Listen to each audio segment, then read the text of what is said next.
ഈശ്വരേറ്റം പ്രിയപ്പെട്ടവരെ, തിരുവിഷ്ട മീഡിയയിലേക്ക് സ്വാഗതം. നമ്മുടെ ജീവിതത്തിൽ ഉണ്ടാകുന്ന തടസ്സങ്ങളുടെയും പ്രതിസന്ധികളുടെയും പ്രതികൂലങ്ങളുടെയും ഒക്കെ മൂല കാരണം എന്താണ് എന്നൊരു അന്വേഷണം നാം എപ്പോഴും നടത്തുന്നുണ്ട്. ഒരു നന്മയുണ്ടാകുമ്പോഴും ഒരു വീഴ്ച ഉണ്ടാകുമ്പോഴും ഒരു സന്തോഷമുണ്ടാകുമ്പോഴും സങ്കടമുണ്ടാകുമ്പോഴും ആരോഗ്യാവസ്ഥയിലായിരിക്കുമ്പോഴും രോഗിയായി മാറുമ്പോഴും ഒക്കെ അതിനെന്തെങ്കിലും ഒരു കാരണം അതിൻ്റെ പിന്നിലുണ്ടാവും. ഈ കാരണത്തെ സംബന്ധിച്ച് നിരന്തരമായൊരു അന്വേഷണം നമുക്കുണ്ട്. അത് യഥാർത്ഥത്തിൽ ആവശ്യവുമാണ്. ഒരു കേടുപാട് നീക്കണമെങ്കിൽ, ഒരു രോഗം ചികിത്സിക്കണമെങ്കിൽ എന്താണ് ആ രോഗത്തിന് കാരണമെന്ന് തിരിച്ചറിയണം. കാരണമറിയാതെ നമുക്കൊരു കാര്യത്തിലേക്ക് ഇടപെടാൻ സാധ്യമല്ല. സ്വാഭാവികമായി ജീവിതത്തിലുണ്ടാകുന്ന തടസ്സങ്ങൾ, രോഗങ്ങൾ, തകർച്ചകൾ, വീഴ്ചകൾ, അവയ്ക്കൊക്കെ കാരണം തേടുമ്പോൾ 3 തരത്തിലാണ് നാം പ്രവർത്തിക്കുക. ഒന്ന്, കാരണം അവനവൻ തന്നെയാണെന്ന് കരുതും. അതൊരു കുറ്റബോധത്തിലേക്ക് പോകും വിധം ഞാനാണ് ഇതിൻ്റെയൊക്കെ കാരണം, എൻ്റെ പ്രവൃത്തി ദോഷം കൊണ്ടാണ് എന്ന് കരുതും. ഒരു പരിധിവരെ അതിൽ യാഥാർത്ഥ്യമുള്ള കാര്യമുണ്ടാകും. അപ്പോൾ അലസനായി മടിപിടിച്ച് കിടന്നിട്ട് ജോലിക്ക് പോകാൻ പറ്റിയില്ലെന്ന് പരാതി പറയാൻ കഴിയില്ല. ഉത്തരവാദിത്വം നിറവേറ്റാതെ, പഠിക്കാതെ, പരീക്ഷയ്ക്ക് തോറ്റുപോയിട്ട് ഞാൻ പഠിച്ചില്ലല്ലോ, പഠിച്ചില്ല എന്നുള്ളത് ഉത്തരവാദിത്വത്തോടെ നമുക്ക് കാണാൻ പറ്റണം. അവിടെ ദൈവം നമുക്ക് തന്ന ഒരവസരത്തെ നാം വിനിയോഗിച്ചില്ല എന്ന നിലയ്ക്ക് അനുതാപമുണ്ടാകാം, പക്ഷേ കുറ്റബോധത്തിലേക്ക് കണ്ടുപോകരുത്.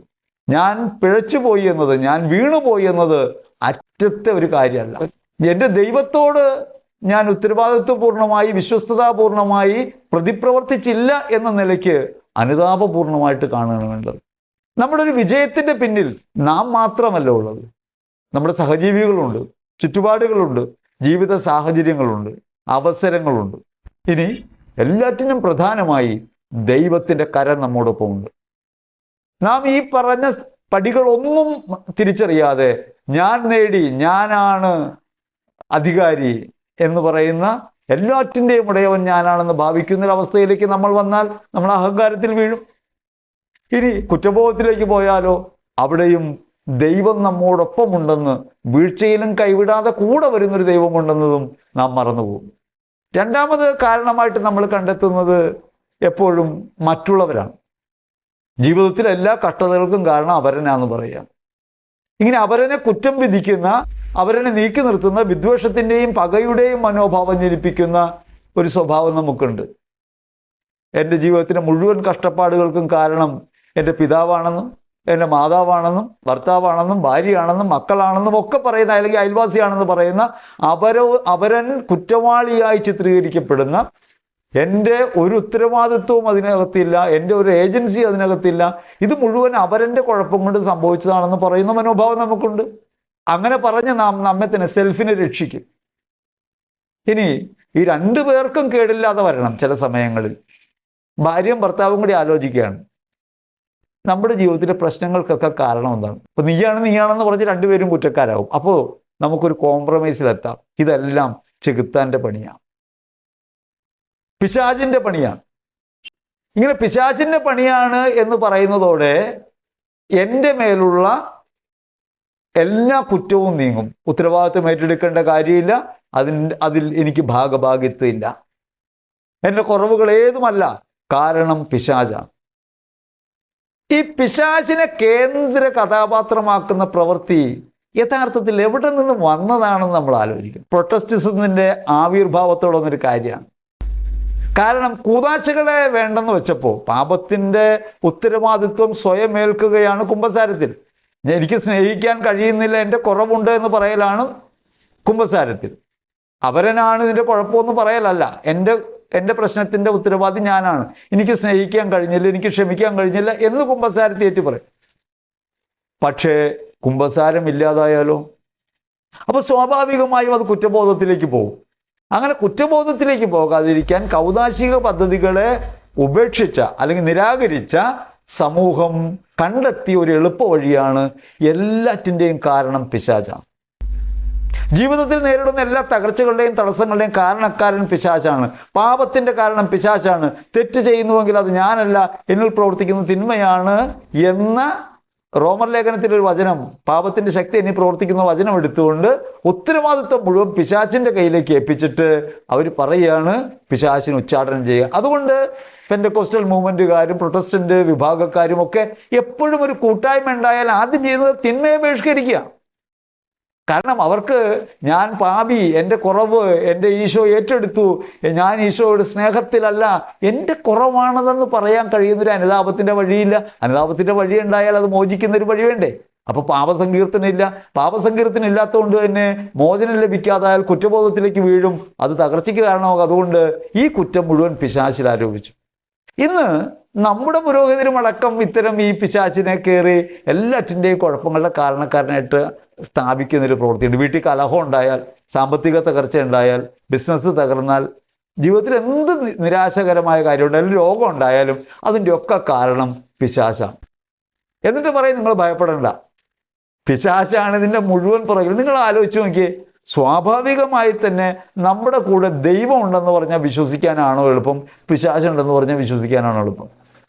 ദൈവം നമ്മുടെ കൂടെ ഉണ്ടെന്ന് നാം എത്രയോ നാളായി കേട്ട് കാത് തന്നെ തഴമ്പിച്ചിട്ടുണ്ട്. പക്ഷേ കൂടെയുള്ള കർത്താവിനെ നമ്മൾ ഓർക്കാറില്ല. അതേസമയം നിങ്ങളുടെ വീട്ടിൽ പിശാചുണ്ട് എന്നൊരു വാക്ക് പറഞ്ഞാൽ ഊണിലും ഉറക്കത്തിലും നിങ്ങൾ മറക്കില്ല, അവൻ്റെ സാന്നിധ്യം നിങ്ങൾ തേടിക്കൊണ്ടേയിരിക്കും. ഒരുത്തനത്തിനെ നനച്ചിരുന്നാൽ വരുന്നതെല്ലാം അവന് തോന്നുന്നത് വേറെ കാര്യം. അപ്പൊ ഈ പിശാച് വീട്ടിനകത്തുണ്ട്, അതാണ് കലഹകാരണം എന്ന് പറഞ്ഞാൽ ഭാര്യയ്ക്കും ഭർത്താവിനും രക്ഷപ്പെടാം, ചെകുത്താൻ്റെതല്ലേ കുറ്റം വയ്ക്കാം, എന്നിട്ട് യുദ്ധം തുടരാം. വഴക്ക് കഴിയുമ്പോൾ പറഞ്ഞാൽ മതി ഇത് അവൻ്റെ കളിയാ, ഈ അവൻ്റെ കളിയാ, മറ്റവൻ്റെ കളി എന്ന് പറയുന്നൊരു പരിപാടി ഈ പ്രസംഗങ്ങളിലൊക്കെ കേൾക്കണി. മറ്റവൻ ആരാണ് ഈ മറ്റവൻ? ഒരിക്കൽ എൻ്റെ വീടിൻ്റെ ഒരു ഡോറ് ശരിയാക്കാൻ വേണ്ടി ഒരു മേശരി വന്നു. അദ്ദേഹം വിശ്വാസിയാണ്, കരസ്മാറ്റിക്കാരനാണ്, നന്നായിട്ട് പ്രാർത്ഥിക്കുന്നയാളാണ്. അങ്ങനെ 6 നെട്ടുകളാണ് ഈ ഓടാമ്പൽ പിടിപ്പിക്കാൻ വേണ്ടി വേണ്ടത്. 6 നെട്ടുകളിൽ അദ്ദേഹം നോക്കിയിട്ട് ഒരെണ്ണം കാണാനില്ല. അപ്പോ ഇദ്ദേഹം ഭയങ്കര അസ്വസ്ഥനായി. എന്നിട്ട് ഇദ്ദേഹം പറയുന്നത് മറ്റവൻ്റെ കളിയാന്ന് പറഞ്ഞു. അങ്ങനെ മറ്റവൻ്റെ കളിയാന്ന് പറഞ്ഞു. കുറെ നേരം കഴിഞ്ഞ് നമ്മളൊന്ന് എണ്ണി നോക്കി, ഈ നെട്ട് പിടിപ്പിച്ചേക്കുന്നത് കറക്റ്റാ. അപ്പൊ ചോദിച്ചേട്ടാ ഇതുണ്ടല്ലോ. അപ്പൊ പറയാം, ഓ അതുമേ ഉണ്ടായിരുന്നല്ലേ, മറ്റവൻ്റെ കളിയാ.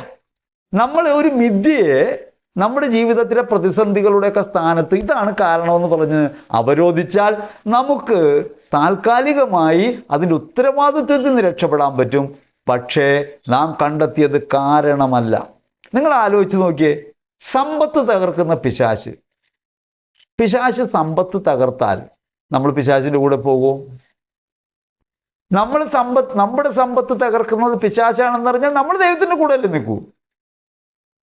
പക്ഷേ നമ്മൾ എപ്പോഴും വിചാരിക്കുന്നത് എന്താ? പിശാച് സമ്പത്ത് തകർക്കുമെന്നാണ്. പിശാച് എന്താ ചെയ്യുന്നത്? സമ്പത്തിനോട് മോഹം ജനിപ്പിക്കും, പണത്തെ ദൈവമായിട്ട് ആരാധിക്കാൻ പ്രേരിപ്പിക്കും. ഇത് നിന്റെ ജീവിതത്തിന്റെ കാതലാണ്, കരുതലാണ്, രക്ഷയാണ്, ഇതില്ലെങ്കിൽ നിനക്ക് ജീവിക്കാൻ കഴിയില്ല എന്ന് നിരന്തരം ഈ നോട്ടുകെട്ട് കാണിച്ചുകൊണ്ട് അവൻ പറഞ്ഞുകൊണ്ടിരിക്കും. അപ്പുറത്തുള്ളവൻ ഉണ്ടാവുന്ന കണ്ടോ എന്ന് പറഞ്ഞ് അസൂയപ്പെടുത്താൻ ശ്രമിച്ചുകൊണ്ടിരിക്കും. അതല്ലാതെ ഒരിക്കലും അവൻ നിന്റെ പണം എടുത്തു മാറ്റിയിട്ട് നിന്നെ സാമ്പത്തികമായി തകർത്തിട്ട് നിന്നെ ദൈവത്തിലേക്ക് അടുപ്പിക്കാൻ അവൻ ആഗ്രഹിക്കുന്നില്ല. സാമ്പത്തികമായി തകർന്നാലോ, രോഗം വന്നാലോ, തകർച്ച ഉണ്ടായാലോ പിശാചിന്റെ അടുത്തേക്കല്ലോ നമ്മൾ പോണേ, ദൈവത്തിന്റെ അടുത്തേക്കല്ലേ. അങ്ങനെ ദൈവത്തെ ആശ്രയിക്കാനായി നമ്മെ പ്രേരിപ്പിക്കുന്ന ഒരു പ്രവൃത്തി പിശാച് ചെയ്യുമെന്ന് പറയുന്നതിൽ എന്താ അർത്ഥമുള്ളത്? നിങ്ങളുടെ കുടുംബത്തിൽ കലഹം ഉണ്ടാകുമ്പോൾ ആ കലഹത്തിന്റെ അറ്റം നമ്മൾ സാധാരണ രീതിയിൽ നമ്മിൽ പരിശുദ്ധാത്മാവുള്ളത് കൊണ്ട് നാം അനുതാപത്തിലേക്ക് പോകേണ്ടതല്ലേ. ഈ അനുതാപത്തിലേക്ക് പോകാതിരിക്കാൻ നിന്നെ പ്രലോഭിപ്പിക്കുന്ന തരത്തിൽ അവൻ പ്രവർത്തിച്ചേക്കാം. പക്ഷേ നിന്നെ ഭയപ്പെടുത്തുകയല്ല പിശാചിന്റെ ലക്ഷ്യം, നിന്നെ ദൈവത്തിനെതിരാക്കുകയാണ്. നിന്നെ ദൈവത്തിനെതിരാക്കാൻ ദൈവം നിന്നെ ശിക്ഷിക്കും. ദൈവം നിന്നോട് അകലത്തിലാണ്, ദൈവം നിന്നെ ശപിച്ചിരിക്കുകയാണ്, ദൈവം നിന്നെ ഉപേക്ഷിച്ചിരിക്കുകയാണ്, കൈവിട്ട ദൈവമാണ് നിൻ്റെത് എന്ന് പറയുന്നത് നിന്റെ ദൈവാശ്രയ ബോധം തകർക്കാനാണ്. ചിലറ്റം പ്രിയപ്പെട്ടവരെ, ജീവിതത്തിലുണ്ടാകുന്ന പ്രതിസന്ധികൾ ഒരു സൂചികയാണ്. ഏതാവട്ടെ, രോഗമാകട്ടെ, തകർച്ചയാകട്ടെ, സമ്പത്താകട്ടെ, എന്താവട്ടെ, ജീവിതത്തിലുണ്ടാകുന്ന ഏത് പ്രതിസന്ധിയും ഒരു സൂചികയാണ്.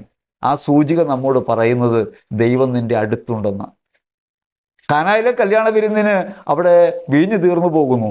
ചെകുത്താന്റെ പണിയല്ല, അത് ദൈവത്തിന്റെ പണിയാ. 11 യോഹന്നാൻ 2:11 കൃത്യമായിട്ട് പറയുന്നുണ്ട്, യേശു തന്റെ മഹത്വം വെളിപ്പെടുത്താൻ ചെയ്ത അടയാളമാണ്. യേശുവിൻ്റെ മഹത്വം വെളിപ്പെടാനായ ഒരു അടയാളമായി ഒരു തകർച്ചയോ ഒരു കെടുതിയോ ഒരു വീഴ്ചയോ വീട്ടിലുണ്ടാകുമ്പോൾ, നമ്മുടെ സ്ഥാപനത്തിലുണ്ടാകുമ്പോൾ, നമ്മുടെ വ്യക്തിജീവിതത്തിലുണ്ടാകുമ്പോൾ അത് പിശാചിന്റെ പ്രവൃത്തിയാണെന്ന് പറഞ്ഞ് അവനെ ഹൃദയത്തിനകത്ത് ധ്യാനിക്കുന്നതിന് പകരം നിന്റെ കൂടെയുള്ള കർത്താവിലേക്ക് തിരിയേ. യേശു നിന്റെ ഒപ്പമുണ്ട്. ദൈവം നിന്റെ പക്ഷത്തെങ്കിൽ ആര് നിനക്കെതിരെ നിൽക്കും? റോമ 8:31 പറയാണ്, ദൈവം നമ്മുടെ പക്ഷത്താണ്. നമ്മുടെ ജീവിതത്തിൽ ഉണ്ടാകുന്ന ഒരു വീഴ്ചയും തകർച്ചയും രോഗവും നമ്മെ നശിപ്പിക്കാനുള്ളതല്ല, നമ്മെ ജീവിതത്തിൽ വീണ്ടെടുക്കാനുള്ള ദൈവിക പദ്ധതിയുടെ ഭാഗമാണ്. അതുകൊണ്ട് അവിടെ നിന്ന് പറയുന്നുണ്ട്, ഇത് നാശത്തിനുള്ള പദ്ധതിയല്ല, ഇത് രക്ഷയ്ക്കുള്ള പദ്ധതിയാണ്.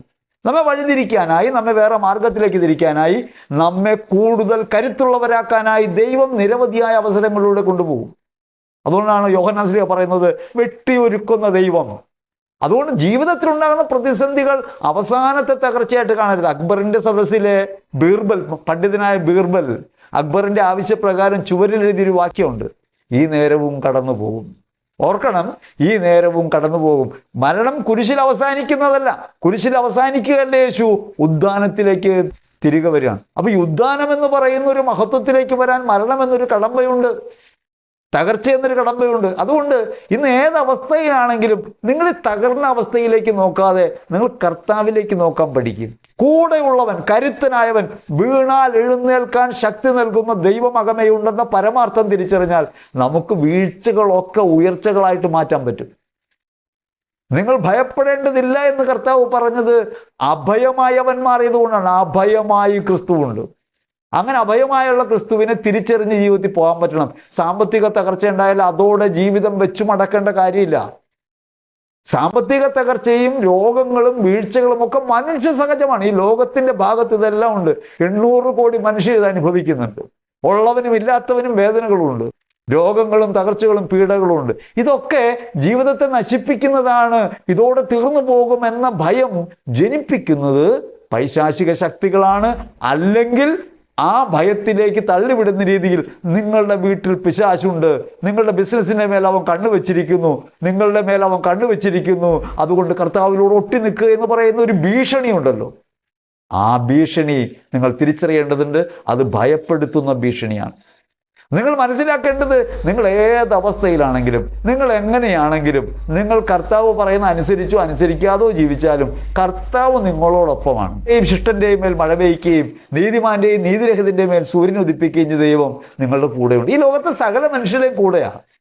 അത് യേശുവിൽ വിശ്വസിക്കുന്ന നമ്മുടെ കൂടെ മാത്രമല്ല, സകല മനുഷ്യരുടെയും ജീവിതത്തിനകത്ത് പ്രവർത്തിക്കുന്ന അവിടെ നിന്നാണ്. അവിടുത്തെ തിരിച്ചറിഞ്ഞ് അവിടെ നിന്നാണ് ഈ നന്മകളൊക്കെ നൽകുന്നത്.